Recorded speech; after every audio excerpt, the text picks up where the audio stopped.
నమస్తే, welcome to reflection news. నేను శర్మ. మహిళా రిజర్వేషన్ బిల్లును వ్యతిరేకించిన అసదుద్దీన్ ఓవైసీ. అందరిది ఒక దారి అయితే వీంది ఒక దారి అవుతుంది. వీళ్ళు సపరేట్ దారి వింది. ప్రతిపక్షాలు కూడా మహిళా రిజర్వేషన్ బిల్లును ఆమోదిస్తున్నాయి. నియోజకవర్గాల పునర్విభజన మాత్రం వ్యతిరేకిస్తున్నాయి.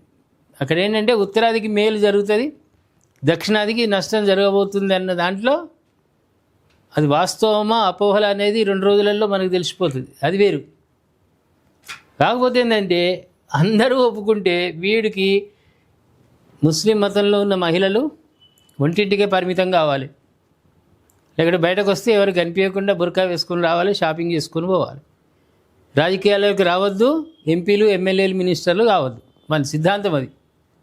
అందుకు వాడు వ్యతిరేకిస్తున్నాడు. ఒక్కసారి వివరాల్లోకి వెళ్దాం. పార్లమెంటులో ప్రవేశపెట్టిన మహిళా రిజర్వేషన్ బిల్లును మజ్లిస్ పార్టీ వ్యతిరేకించింది. పార్లమెంట్లో కేంద్ర ప్రభుత్వం ఈరోజు 3 కీలక బిల్లులను ప్రవేశపెట్టింది. సభలో వివిధ పార్టీలు డీలిమిటేషన్ బిల్లును వ్యతిరేకించాయి. మజ్లిస్ పార్టీ అధినేత హైదరాబాద్ ఎంపీ అసదుద్దీన్ ఓవైసీ మహిళా రిజర్వేషన్ బిల్లును వ్యతిరేకించారు.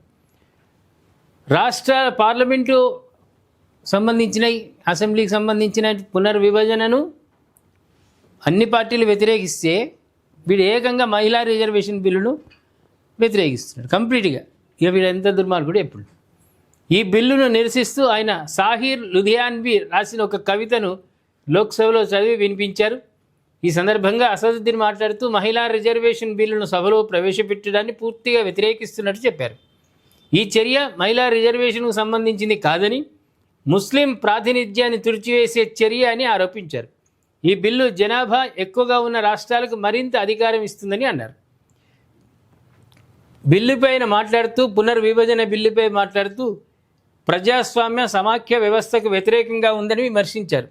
దక్షిణాది ప్రాంతాలకు భరోసా సభలో ప్రాతినిధ్యం లేకుండా ఈ బిల్లు చేస్తుందని ఆవేదన వ్యక్తం చేశారు. కాగా ఈ బిల్లును కాంగ్రెస్, ఎస్సీ, డిఎంకేతో సహా అన్ని పార్టీలు పునర్విభజనను వ్యతిరేకించాయి. మహిళా రిజర్వేషన్ బిల్లుకు అందరూ ఆమోదం తెలిపినా కూడా విభజన అనేది మొత్తానికి ఇది అపోహన. ఇంతవరకు క్లారిటీ అయితే ఏ రాష్ట్ర ప్రభుత్వం ఇస్తలేదు.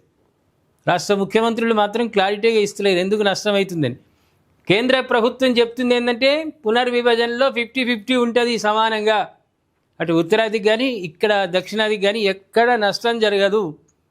మహిళా రిజర్వేషన్లు ఖచ్చితంగా అమలు కావాలంటే ఉన్నటువంటి పార్లమెంటు సీట్లకు అదనంగా ఇంకా 200 చిల్లర పార్లమెంట్ సీట్లు అదనంగా వస్తున్నాయి.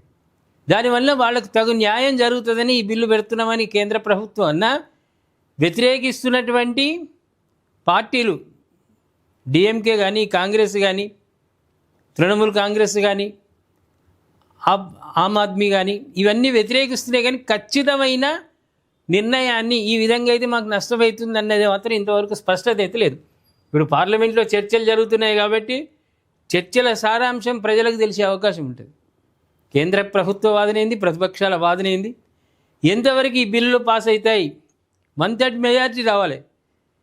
అక్కడ సరి అయినటువంటి స్థానాలు లేవు కాబట్టి బిల్లులు ఎంతవరకు ఇంకొక 60 మంది మన బీజేపీకి అవసరం. అక్కడ 60 ఎంపీ సీట్లు అవసరం బిల్లు పాస్ కావడానికి. ఎలాంటి వ్యూహాలు చేపడుతున్నారు? లేకుండా కొంతమంది పార్లమెంటు సమావేశాలు బిల్లు ఎన్నికల సమయంలో ఎలక్షన్కు వాళ్ళు ఒకవేళ అనుకూలిస్తే సభలో ఎంతమంది ఉంటే దాన్ని కూడా కోడ్ చేస్తారు. సభలో ఎంతమంది ఉన్నారు, కొంతమంది మరి బైకాట్ చేసే అవకాశం ఉంటుంది కాబట్టి అప్పుడున్నటువంటి సంఖ్యను బట్టి బిల్లు పాస్ చేసుకుంటారా? ఎలాంటి వ్యూహాలు రచిస్తున్నారు కేంద్ర ప్రభుత్వం అనేది మనకు 2 రోజులలో తెలిసే అవకాశం ఉంది. అందుకే నేను మొదలే చెప్పిన అందరిది ఒక పాట అయితే అసదుద్దీన్ ఓవైసీది మరో పాట. అందరిది ఒక దారి అయితే ఆయన ఒక్కడు ఒక దారి. వ్యతిరేకించాలి అంతే. మహిళలు వాళ్ళ మతంలో ఉన్నటువంటి మహిళలు కూడా వృద్ధి చెందొద్దు, ఎంపీలు ఎమ్మెల్యేలు కావద్దు అనే ఉన్నది వాడికి. ఇంటి పట్టునే ఉండాలి అంతే. ఏమంటారు ప్రేక్షకులారా? అసదుద్దీన్ ఓవైసీ కంప్లీట్ మహిళా రిజర్వేషన్ వ్యతిరేకం అన్నాడు కాబట్టి మీరు ఘాటుగా స్పందించండి. అదేవిధంగా సబ్స్క్రైబ్ చేసుకోండి, షేర్ చేయండి.